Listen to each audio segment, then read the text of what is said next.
बीच में से अगर कोई जाएगा तो मैं उसको टोक सकता हूं। एक बार गौसुल आजम तकरीर कर रहे थे। कौन? जोर से तो बोलो। तो एक चिड़िया बोलने लगी, चिड़िया एक चील।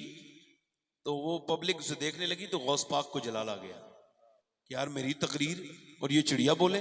शेख अब्दुल हक मुहद्दिस देहलवी ने लिखा है गौस पाक ने उसकी तरफ नजर डाली, नजर डालनी थी, दो टुकड़े होकर नीचे गिर गई। गौसुल आजम ने बाद में उसको जिंदा किया और फरमाया मेरा नाम अब्दुल कादिर है, इधर से आज के बाद गुजरे ना और मैं तकरीर अगर कर रहा हूं तो खामोशी से गुजरना, साइलेंट मोड में उड़ना। इस बार जिंदा कर रहा हूं, अगली बार जिंदा नहीं करूंगा। अब जरा ध्यान से सुनिए, तकरीर का उन्वान यही है कि हम तो बेहतर हैं जितना ईमान हमारे पास है, मुस्तकबिल बड़ा खतरनाक है, आने वाला दौर बड़ा सख्त है। और ये उलमा बैठे हैं यहां पर, ये बात मैं कहना चाहता हूं मिंबर पर अगर आप हजरात बैठे हैं तो अपने होने का सबूत दें, आपकी बड़ी मेहरबानी और आपका शुक्रिया। बेशक अगर आपने अपने बच्चों को इस वक्त दीन न सिखाया तो मुस्तकबिल में आपके बच्चे इर्तिदाद की तरफ जा सकते हैं।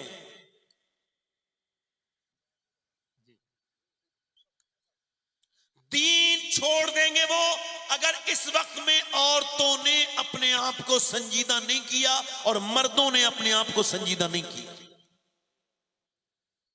सिर्फ खाना पीना सोना जागना जानवरों को भी आता है। इकबाल कहता है कि जब लोग मुझसे ये कहते हैं कि हुसैन इब्न अली ने करबला के मैदान में हक अदा कर दिया, तो मैं उससे कहता हूं ये बात अधूरी है। पूरी बात ऐसे है कि पहले मदीने में अली ने बाप होने का हक अदा किया, फातिमा ने मां होने का हक अदा किया, फिर हुसैन ने नेज़े पे चढ़ के कुरान पढ़ा और बेटे होने का हक अदा किया। जिंदाबाद। इसका इको और कम करें, गूंज इसकी कम कर दें। इको इको इको गूंज कम करें, ट्रेबल बढ़ाएं, बेस भी कम करें, बेस भी कम करें, बेस गूंज कम कर दें। अब मेरी बात समझ में आ रही है? आपके समझ आ रही है? ये जो आवाज आ रही है ना बाद में गूंज की, इसको कम कर दीजिए, बड़ी मेहरबानी। माइक बहुत अच्छा है आपका माशाल्लाह। अब तवज्जो करें, बड़ी मेहरबानी आपकी। बैठे, आप मेरी बात समझ रहे हैं? इसका मतलब यह है कि हुजूर फरमाते हैं हर बच्चा अपने बाप का आईना है, हर बच्चा अपने बाप का राज है। बाप अगर नेक तो बच्चा भी, जल्दी बोलो, बच्चा भी। बाप अगर नेक तो बच्चा भी। जरा गौर करो, बाप अगर मुफस्सिर आजम तो बेटा ताजु शरिया, बाप अगर इमाम अहमद रजा तो बेटा मुफ्ती आजम, बाप अगर सैयद कुर्बान अली शाह तो बेटा फिर सरकार वारिस पाक वारिस देबा अल्हम्दुलिल्लाह। बाप अगर बुलंद, बाप अगर गयासुद्दीन तो बेटा मोइनुद्दीन, बाप अगर अबू साले मूसा जंगी दोस्त तो बेटा शेख अब्दुल कादिर जीलानी, बाप अगर मौला अली तो बेटा हसन मुश्तबा। वाह वाह वाह, सुभान अल्लाह, सुभान सुभान माशाअल्लाह, वाह वाह वाह, सुभान अल्लाह, सुभान सुभान। बोलेंगे नहीं लगाएंगे नारा, ये लगा देंगे नारा। हम लगा लें, हम इसीलिए पैदा हुए हैं, कोई दिक्कत नहीं है, हम लगा देंगे। अरे माशाल्लाह, आपके क्या कहने हैं, आपको देख के मेरा दिल खुश हो गया। जोर से बोले सुभान अल्लाह। मोमिन वो है जो दूसरे को देख के जिसका दिल खुश हो जाए। अब मेरी बात आप समझ रहे हैं? इसका मतलब यह है कि बाप जो करता है छुप के, उलमा ने लिखा जो बाप छुप के करता है कभी कभी बेटा वो खुल के कर देता है और बाप की इज्जत बर्बाद हो जाती है। यानी आप जो छुप के भी गुनाह करते हैं, मस्जिदों में जाया करें, अपने रब से कहा करें मालिक जो मैंने छुप छुप के गुनाह किए उसका असर मेरी औलाद पर ना हो जाए। फुजैल बिन याज अल्लाह के वली हैं, घोड़े पर सवार हैं और घोड़ा उनका बिदकने लगा। बिदकने का मतलब समझते हैं? यानी आउट ऑफ कंट्रोल। हमारी तरफ जब घोड़ा या जानवर बात नहीं मानता था, बिदक रहा है, तो वो बिदकने लगा। इन्होंने उसको कुछ कहा नहीं, घोड़े से उतरे, एक तरफ बांधा और एकदम इन्होंने मुसल्ला बिछाया, नमाज पढ़ना शुरू कर दिया और सजदे में रोने लगे। रोने के बाद ठीक हुए, घोड़े पे बैठने लगे। आप लोगों ने पूछा हुजूर घोड़ा परेशान कर रहा था तो आपने नमाज क्यों पढ़ी? घोड़े को घास दिखा देते, उसके ऊपर हाथ फेरते हैं, मगर आपने घोड़े को तो कुछ नहीं कहा, बल्कि आप सजदे में चले गए और रोने लगे। क्यों? तो आपकी आंखों में आंसू आ गए। फरमाने लगे मुझे मेरे हुजूर की हदीस याद आ गई। मेरे आका ने फरमाया जब बंदा अपने मालिक का कहना नहीं मानता तो उसके नीचे वाले भी फिर उसका कहना नहीं मानते।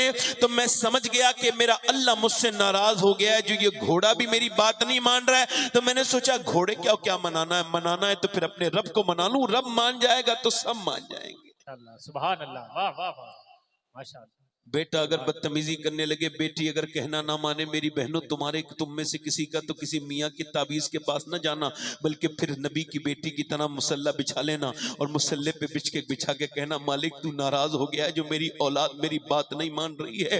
याद रखना इस बात को, यही दीन है, यही दीन है। दीन यही है कि जब कोई परेशानी आ जाए अपने रब के सामने सजदा करो। वैसे अल्लाह कभी ना उम्मीद करता नहीं किसी को। याद रखना इस बात को, औलादें बिगड़ रही है सबकी, ये कोई ऐसी बात तो है नहीं जो मैं आपको हवाओं में बातें कर रहा हूं। सबको पता है कि बेटियां और बेटों के हालात क्या हैं। उसकी वजह एक ही है कि माँ बाप के अंदर से शऊर निकल गया, माँ बाप के अंदर से नेकी निकल गई। अगर बाप अपनी अपने बेटे के सामने अपनी बीबी को गाली देगा तो उसका बच्चा भी गाली देना सीख जाता है। जब वो अपनी बीबी को गाली बकता है तो वो कहती है तू मुझे गाली क्यों बकता है? तो वो कहता है मेरी माँ को मेरा बाप बकता था, मैं खानदानी बदतमीज हूं, मेरा बाप मेरी माँ को मारता था तो मैं भी अपनी बीबी को मारूंगा। यानी रस्मन बदतमीजियां चल रही हैं। इसका मतलब यह है कि अब जमाना आ गया, दुनिया ये चाहती है कि तुम मिट जाओ, दुनिया ये चाहती है तुम बर्बाद हो जाओ। मगर मुसलमानों तुम्हें बर्बाद नहीं होना है, तुम्हें मिटना नहीं है। तुमको क्या चीज पकड़नी है? पहले अल्लाह का कुरान पकड़ना है और उस कुरान को समझना है, उस कुरान को पढ़ना है। याद रखो जब माएँ नेक होती थी तो बच्चे नेक होते थे, जब माएँ शरीफ होती थी तो बच्चे शरीफ होते थे, जब माओं के अंदर दीन होता था तो बच्चे दीन होते थे, दीनदार होते थे। पहले जमाने में गैर मुनक़सिम हिंदुस्तान में जब हिंदुस्तान तकसीम नहीं हुआ था तो पंजाब के अंदर एक आदमी ने शादी की, वो चौधरी था, उसका नाम था बाज़ैद। उसके 2 बीबियां पहले से थी, उसने तीसरी शादी कर ली। तीसरी बीबी उसके ठीक मिल गई। कभी कभी बीबी ठीक भी मिल जाती है, इसको तीसरी बीबी ठीक मिली। क्यों बता रहा हूं ये बात, क्यों कह रहा हूं कि ठीक मिली? इस वजह से कि वो नमाजी थी, उसका बाप भी नमाजी था, भाई भी नमाजी था, माँ भी नमाजी थी, पूरा घर नमाजी, बैकग्राउंड नमाजी। और वो चौधरी की बेटी थी मगर नमाजी थी, मुहज्जब थी। मगर यहां आई तो अजीब मामला है, ना कोई नमाज पढ़ता है, ना इसकी दोनों बीबियां चौधरी की नमाज पढ़ती हैं, ना ये चौधरी नमाज पढ़ता है। 100 से ज्यादा नौकर हैं, हजारों बीघा जमीन है, मगर कोई नमाज नहीं पढ़ता। तो इसने ताने देना शुरू नहीं किए, जैसे ताने देती हैं औरतें, कोई पढ़ के आ जाए ना तो कहती हैं तो सभी जाहिल हैं, अपनी जिंदगी भर यही जिहालत दिखाती रहती है। हमारे यहाँ एक औरत आई, वो कुरान पढ़ के, तो उसका आदमी कुरान पढ़ा हुआ नहीं था, तो उसने 3 साल में अपने शौहर को कुरान पढ़ा दिया, 3 साल के अंदर कुरान पढ़ा दिया। यानी एक औरत अगर चाहे तो मर्द को बदल सकती है और बदल ही देती है। एक आदमी को किसी ने देखा कन्नेलगंज के बाजार में घूम रहा है, उसकी बीबी उसके पीछे, वो उसकी बीबी उसके आगे, ये पीछे। बेचारा बच्चे को गोद में लेके मजलूम पीछे, वो बेचारी कभी दुपट्टा सब खरीद रही है, कभी सामान खरीद रही है, कभी कॉस्मेटिक। वो जो शाम को लौट के आई तो उसकी पड़ोसन बोली सुन तेरे, मैंने शौहर को जानती हूँ, तेरा शौहर कभी अपनी माँ बहन के साथ बाजार नहीं गया। क्या मतलब तू ताना दे रही है? ताना नहीं दे रही हूँ, अगर तू इसको बाजार ले जा सकती है तो इसको मस्जिद भी भेज सकती है, नमाजी भी बना सकती है। वाह, नारे तकबीर, नारे रिसालत, एजाज़े कुरान कॉन्फ्रेंस, मसलके आला हजरत, माशाअल्लाह, वाह वाह वाह। ध्यान से सुना मेरी तकरीर और तवज्जो करना। बेशक। यानी अगर वो उस औरत ने सोचा कि पूरा ही घर बेनमाजी, सारे नौकर, तो उसने कहा कैसे नमाजी बनाना है? तो उसने कुछ ताने नहीं दिए, झगड़े नहीं किए, उसने सोचा तरकीब लगाओ। तरकीब ये लगाई कि चौधरी को दूध लेके जाता था नौकर रात को, उसने कहा तो जो नौकर से तुम दूध लेके नहीं जाओगे मैं लेके जाऊंगी। उसने दूध में बादाम भी डाले, उसके बाद उसको उठाया बेहतरीन तरीके से, नियत अच्छी, तो नियत साबुत तो मंजिल आसान, लेके गई अपने शौहर के पास, कहने लगी ये लीजिए दूध पीजिए। उसने कहा नौकर मेरे काफी हैं, वो लेके आते हैं, तुम क्यों लेके आई हो? कहने लगी बस मेरी बीबियां तो कभी लेके नहीं आई, तुम क्यों लेके आई हो? कहने लगी हुजूर आपकी खिदमत करने का जितना हक मेरा है उतना उनका थोड़ी, आप मेरे शौहर हैं। हुजूर ने फरमाया मखलूक में से अगर मैं मखलूक को सजदा करने की इजाजत देता तो मैं औरत से कहता कि वो अपने शौहर को सजदा करे, तो आप मेरे शौहर हैं तो मैं आपकी खिदमत करूंगी। उसने दूध पेश किया, उसने दूध पी भी लिया। अच्छा, दूध पीने के बाद वो बोली कि मैं आपके पाँव दबाना चाहती हूँ। कहा क्यों? मैं अपने घर पे अपने बाप के पाँव दबाती थी, लिहाजा यहाँ पर आपके पाँव दबाऊंगी। उसने कहा ठीक है। अच्छा, ये पाँव की रगे भी जानती थी, पॉइंट भी जानती थी, दबाने लगी। उसको जो है ना मजा आने लगा और वो नींद में जाने लगा, सोने लगा। जब उसको आने लगी नींद तो ये उठ के जाने लगी, कहने लगी आप लगे हैं सोने और मुझे भी नींद आ रही है, मैं भी जा रही हूँ चौधरी साहब, मगर अगर बुरा ना मानो तो फजर में नमाज के लिए उठा दो। वाह वाह वाह, क्या बात है, वाह वाह वाह वाह, सुभान अल्लाह। तो एक तो चौधरी, दूसरा मर्द, दो दो घमंड की आदतें उसके अंदर, तकब्बुर। तू मुझे समझाएगी, जलील कर दिया। जो गाली देता है वो जलील है, जो गाली सुनता है वो जलील है। आज इसका फैसला कर लो जरा। तो फिर हम कहते किसे हैं? सुनने वाले को कहते हैं ना जलील हो गया। ये उल्टी बोली बोलते हैं। भाई हमारा ये मामला नहीं है। हम अबू जहल को इज्जत वाला नहीं मानते जो गाली बकता था, हम अबू बकर सिद्दीक को इज्जत वाला मानते हैं जो गाली सुनते थे। वाह, बेशक बेशक। हाँ। उसने कहा चल भाग यहां से, मुझे समझाने आई।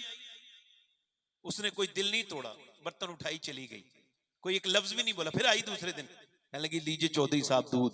फिर आ गई, फिर नमाज के लिए कहेगी, लगी चौधरी साहब आप छोड़िए ना, मेरा हक क्यों मार रहे हैं, खिदमत तो करने दीजिए। उसने दूध दिया, उसने ले लिया, टांगे कल वाली याद थी, इसने फिर दबानी शुरू की। चौधरी को मजा आने लगा, ये पांव दबाती रही दबाती रही दबाती रही। चौधरी को फिर नींद आने लगी। जब आने लगी नींद तो ये हिम्मत करके बोली चौधरी गुस्सा ना होना, देखो मानना तोड़ना नहीं, मुझे परेशान ना होना और जरा जलाल ना करना, आपको खर्राटे आ रहे हैं, मैंने भी जाके सोना है, थक गई हूँ पूरे दिन, अगर इजाजत दो तो सुबह फजर में उठा दूं।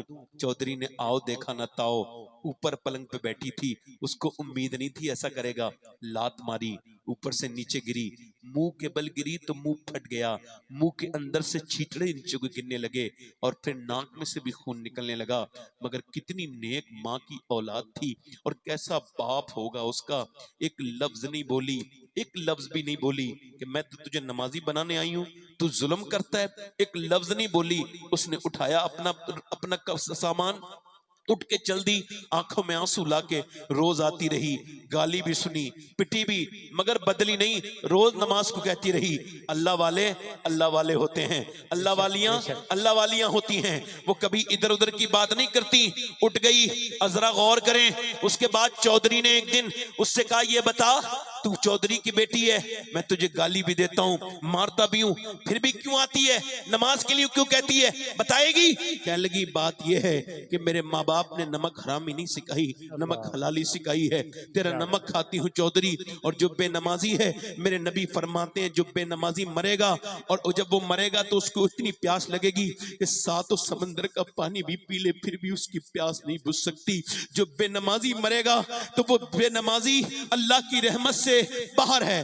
बेनमाजी वो है जो कयामत के दिन अल्लाह के दुश्मनों के साथ उठेगा, जो फिरौन के साथ उठेगा। और चौधरी जब तू बेनमाजी बनेगा तो मेरी बच्चे भी तो बेनमाजी बन जाएंगे और फिर वो जहन्नम में जाएंगे। बस इसी लालच में पिटती भी हूँ, गालियां भी खाती हूँ, मैं सब कुछ परेशानी सहती हूँ, मगर तुझसे कहती हूँ और कोई लालच नहीं चौधरी, और कोई लालच नहीं।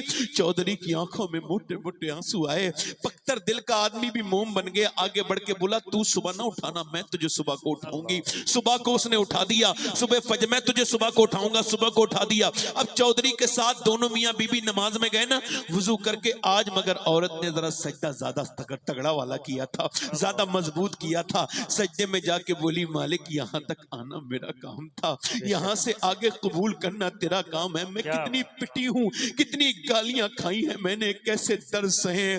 तू बेहतरीन कदरदान है, तुझको मालूम है मेरे मालिक, मैं तो कमजोर हूँ, तू बेपनाह ताकतों वाला है, तू इसके दिल को बदल दे मेरे रब। ऐसी रोई वो औरत, ऐसी रोई अल्लाह की नेक बंदी, ऐसी रोई अल्लाह की रहम और करम हुआ।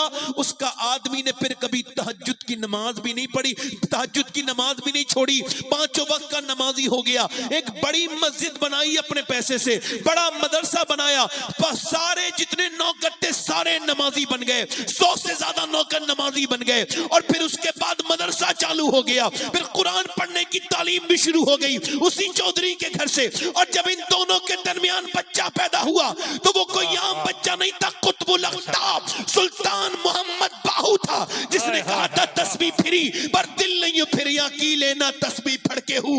यानी जब माँ बाप नेक होते हैं तो बच्चे वली बन के पैदा होते हैं। अगर माँ चाहे तो घर को बदल दे, अगर बाप चाहे तो घर को बदल दे। मेरी बहनों, बस यही हाथ जोड़ के गुजारिश करता हूँ, हमें दुनिया मिटाने की तरफ चल रही है, मगर तुम अगर चाहो तो हमारे हालत बदल सकते हैं। अगर तुम अपने बच्चों की गोद में पलने वाले बच्चों को गाना ना सुना के, दुनिया की बातें ना सुना के, नबी के ऊपर जो कुरान उतरा है अगर उसको सुना दो तो मेरा ईमान ये कहता है कि तुम्हारे घर में सुबह से लेकर शाम तक अल्लाह की रहमत ही रहमत। माशाअल्लाह। नारे तकबीर, नारे रिसालत, एजाज़ कुरान कॉन्फ्रेंस, जश्न दस्तार हिफ्ज़ कुरान, नारे तकबीर, नारे रिसालत, सुभान अल्लाह, माशाअल्लाह, वाह, जिंदाबाद, माशाअल्लाह, सुभान अल्लाह। यानी अगर माँ चाहे, माँ अगर चाहे, दिल लगा के बोलो, वली बना दे, बेशक।